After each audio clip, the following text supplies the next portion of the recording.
تعالی عنہ کے پاس ایک خاتون آئی. کہنے لگی اماں ایک اچھی اخلاق والی عورت کے اندر کون کون سی خوبیاں پائی جاتی ہیں؟ حضرت عائشہ صدیقہ رضی اللہ تعالی عنہا نے فرمایا بیٹی اچھی اخلاق والی عورت کی 10 نشانیاں ہیں. جس عورت کے اندر یہ 10 نشانیاں موجود ہوں سمجھ لینا وہ عورت اچھی اخلاق والی ہے. اور جس عورت میں یہ 10 نشانیاں پائی جاتی ہوں یقین کر لینا وہ عورت اسلام کی مقدس شہزادی ہے. حضرت مولانا جلال الدین رومی رحمت اللہ علیہ نے فرمایا شادی کرنے سے پہلے ایسی عورت کا چناؤ کرو، ایسی عورت کو تلاش کرو جس عورت کے اندر حضرت عائشہ صدیقہ رضی اللہ تعالی عنہ کی بتائی گئی 10 نشانیاں موجود ہوں. اس خاتون نے پوچھا اے حضرت عائشہ صدیقہ رضی اللہ تعالی عنہ وہ 10 نشانیاں کون کون سی ہیں؟ حضرت عائشہ صدیقہ رضی اللہ تعالی عنہ نے فرمایا بیٹی پہلی نشانی اچھی عورت جھگڑا کم سے کم کرے گی، اپنے شوہر سے جھگڑا بالکل ہی کم کرے گی، کیونکہ شوہر کے اوپر ہر وقت چڑھائی کرنے والی عورت، شوہر کو پریشان کرنے والی عورت اللہ تعالیٰ کی غضب کو دعوت دیتی ہے.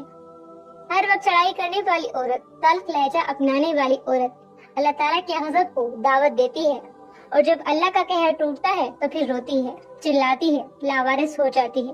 اس کے رونے کا پھر اسے کوئی فائدہ نہیں ملتا. اس لیے اچھی اور با کمال عورت وہ ہے جو اپنے شوہر کے اوپر چڑھائی نہیں کرتی، اپنے شوہر کو پریشان نہیں کرتی.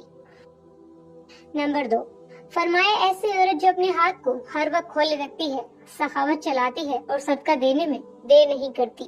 اچھی عورت ہے وہ جو اپنے ہاتھ کو ہر وقت کھولے رکھتی ہے، دوسری عورتیں آتی ہیں اپنی ضرورتیں پوری کرتی ہے، اس کا سخاوت والا ہاتھ دوسری ضرورت مند عورتوں کی مدد کرتا ہے اور وہ صدقہ دینے میں دیر نہیں کرتی، صدقہ بلاؤں کو ٹال دیتا ہے.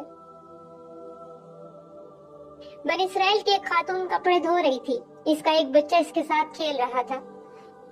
ایک سائل آیا، وہ بھوکا تھا، کہا اللہ کے نام پہ کچھ دے دو. اس عورت کے پاس ایک روٹی تھی، اس نے آدھی روٹی سائل کو دے دی، اللہ کے نام پر صدقہ کر دی. سائل وہاں سے چلا گیا. تھوڑی دیر بعد ایک بھیڑیا آیا، اس عورت کے بچے کو اٹھا کر دوڑ گیا. اب اس عورت کو کپڑے بھول گئے، بھیڑیا کے پیچھے دوڑتی چلی جا رہی ہے. میرا بچہ بھیڑیا لے جا رہا ہے. اچانک سے ایک شخص نمودار ہوا، اس نے بھیڑیا کو پکڑ کر زمین پر دے مارا. اس کے بچے کو لے کر آیا، اس کی ماں کے ہاتھ میں دے دیا. اس عورت نے کہا تیرا احسان ہے مجھ پر، اے اللہ کے نیک بندے، تو نے مجھ پر اتنا بڑا احسان کیا، میرے بچے کی جان بچائی. اس شخص نے کہا میں بندہ نہیں ہوں، میں فرشتہ ہوں. یہ جو تو نے سائل کو اللہ کے نام پر آدھی روٹی دی ہے، اس آدھی روٹی نے اللہ کے نام پر دیے صدقے نے تیرے بچے کی جان بچا دی ہے. تو فرمایا اچھی عورت ہے وہ جو صدقہ دینے میں دیر نہیں کرتی. نمبر 3، فرمایا دن میں 5 وقت کی نماز ادا کرنے والی عورت وہ اسلام کی مقدس شہزادی عورت جو قیمتی وقتوں میں سے وقت نکال کر دن میں 5 ٹائم نماز ادا کرتی ہے، بہت ہی باکمال عورت ہے. بنی اسرائیل کی ایک خاتون تھی، حضرت سیدنا موسیٰ علیہ السلام کے پاس آئی، کہنے لگی اے اللہ کے نبی مجھ سے گناہ سرزد ہو گیا تھا، میں نے توبہ کی، آپ دعا کریں اللہ تعالیٰ میری توبہ قبول فرمائے. مجھ سے گناہ ہو گیا تو گناہ سے ڈر کر میں نے اللہ سے پکی توبہ کی. حضرت موسیٰ علیہ السلام نے پوچھ ہی لیا تو نے آخر کون سا گناہ کیا؟ اس عورت نے کہا مجھ سے زنا ہو گیا تھا، اس کی وجہ سے میں حاملہ ہو گئی اور میرا ایک بچہ پیدا ہوا، تو اس گناہ کو چھپانے کے لیے میں نے اس بچے کو قتل کر دیا، قتل کر کے اسے مٹی میں ڈال دیا تاکہ میرا گناہ چھپ جائے، میں معاشرے میں ذلیل نہ ہو جاؤں. لوگ کیا کہیں گے یہ زناکار عورت ہے، بس اپنے گناہ کو چھپانے کے لیے میں نے بچے کو قتل کر ڈالا. حضرت موسیٰ علیہ السلام نے فرمایا او بدبخت عورت یہاں سے چلی جا، کہیں ایسا نہ ہو تیرے گناہ کی وجہ سے آسمان سے کوڑے برسیں اور ہم بھی عذاب میں مبتلا ہو جائیں. وہ عورت ٹوٹے دل سے روتی ہوئی وہاں سے چلی گئی.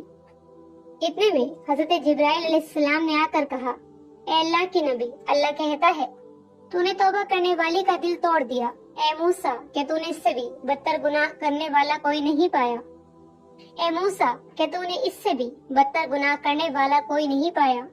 حضرت موسیٰ علیہ السلام نے عرض کی اے جبرائیل کہ اس سے بھی بڑا کوئی گناہ کار ہوگا؟ حضرت جبرائیل علیہ السلام نے فرمایا ہاں، جان بوجھ کر نماز چھوڑنے والا شخص اس سے بھی زیادہ گناہگار ہے، جان بوجھ کر نماز چھوڑنے والی عورت اس سے بھی زیادہ بدکار ہے. استغفر اللہ. خدارا اگر اچھی اسلام کی مقدس شہزادی بننا چاہتی ہو تو پھر نماز کا دامن نہ چھوڑنا، نماز 5 ٹائم ادا کرو۔ نمبر 4، فرمایا دوسری عورتوں کے عیبوں پر نظر ڈالنے کے بجائے اپنے عیبوں پر نظر ڈالنے والی عورت۔ آج کل کی عورتیں اپنے گرمان میں تو جھانک کر دیکھتی نہیں، دوسری عورتوں کے عیب نکالتی رہتی ہیں، اس کے اندر یہ نقص ہے، اس کے اندر یہ نقص ہے۔ تو ناظرین، اسلام کی شہزادی کو یہ زیب نہیں دیتا، تم حضرت انسان ہو، اسلام کے مقدس شہزادیوں والا کام کیا کرو۔ وہاں کی بات سن کر یہاں لگانا، یہاں کی سن کر وہاں لگانا، پھر دونوں بھائیوں کو آپس میں لڑانا، پھر دونوں کو آپس میں ایک دوسرے سے جدا کر دینا، کیا تجھے یہ زیب دیتا ہے؟ دوسری عورتوں کے عیبوں کو چھالنا تجھے زیب دیتا ہے؟ انسان نے کوئل سے پوچھا، اگر تو کالی نہ ہوتی کتنا اچھا ہوتا، تیرے اندر عیب ہے کہ تو کالی ہے۔ پھر انسان نے ایک دن سمندر میں بہتے پانی سے پوچھا، اگر تو کھارا نہ ہوتا تو کتنا اچھا ہوتا، تیرے اندر عیب ہے کہ تو کھارا ہے۔ پھر انسان نے ایک دن گلاب کو اٹھایا، ہتھیلی پہ رکھا، پوچھنے لگا، اگر تیرے اندر یہ کانٹے نہ ہوتے تو کتنا اچھا ہوتا، تیرے اندر عیب یہ ہے کہ تیرے اندر کانٹے ہیں۔ تینوں بول اٹھے، اے انسان، اگر تیرے اندر دوسروں کے عیب ڈھونڈنے کی عادت نہ ہوتی تو کتنا اچھا ہوتا۔ آج کل کی عورتیں دوسروں کے عیب ڈھونڈنے کی کوشش کرتی ہیں، لیکن اپنے گریبان میں جھانک کر نہیں دیکھتی کہ میرے اندر بھی کوئی عیب ہے، میرے اندر بھی کوئی خامیاں ہیں یا نہیں۔ نمبر 6، فرمایا اچھی عورت دوسرے لوگوں کی لغزشوں کی طرف نظر نہیں کرے۔ نمبر 7، اپنے شوہر کے سامنے شوہر کے ماں باپ کا گلہ نہیں کرے گی، کیونکہ شوہر کے سامنے شوہر کے ماں باپ کا گلہ کرنے والی خاتون بدترین عورت کہلاتی ہے۔ دنیا کی بدقسمت عورت وہ ہے جو شوہر کے دل میں محبت پیدا کرنے کے بجائے نفرت پیدا کرتی ہے۔ فرمایا اچھی عورت وہ ہے جو اپنے شوہر کے سامنے شوہر کے ماں باپ کی تعریف بیان کرتی ہے۔ نمبر 8، اچھی عورت ہر وقت شوہر کے سامنے معذرت کرنے کی طلبگار رہتی ہے۔ کوئی اس سے غلط کام ہو جائے جس سے شوہر کی دل آزاری ہو تو فوراً وہ شوہر سے معذرت طلب کرتی ہے۔ وہ عورت جو شوہر کو رخصت کرتے وقت ڈھیروں دعاؤں اور تمناؤں کے ساتھ رخصت کرتی ہے۔ حضرت عائشہ صدیقہ رضی اللہ تعالی عنہ نے فرمایا، آخری نشانی اچھی عورت وہ ہے کہ اچھے وقت میں تو ہر عورت ساتھ دیتی ہے، لیکن اچھی عورت وہ ہے جو شوہر کی غربت میں بھی شوہر کا ساتھ دیتی ہے۔ تو ناظرین، حضرت مولانا جلال الدین رومی رحمۃ اللہ علیہ نے فرمایا، شادی کرنے سے پہلے ایسی عورتوں کو تلاش کرو، ایسے اسلام کے مقدس شہزادیوں کو تلاش کرو جن کے اندر حضرت عائشہ صدیقہ رضی اللہ تعالی عنہ کی بیان کی گئی 10 نشانیاں پائی جاتی ہیں۔ انشاءاللہ ایسی عورت جب تمہارے گھر میں آئے گی، تمہارے گھر کو جنت کا باغ بنا دے گی۔ اللہ پاک ہمیں نیک عمل کرنے کی توفیق عطا فرمائے اور ہمارے گھروں کو آباد رکھے، آمین ثم آمین۔ ناظرین، کمنٹ باکس میں ایک بار اللہ تعالیٰ کا نام ضرور ٹائپ کریں۔ اللہ حافظ۔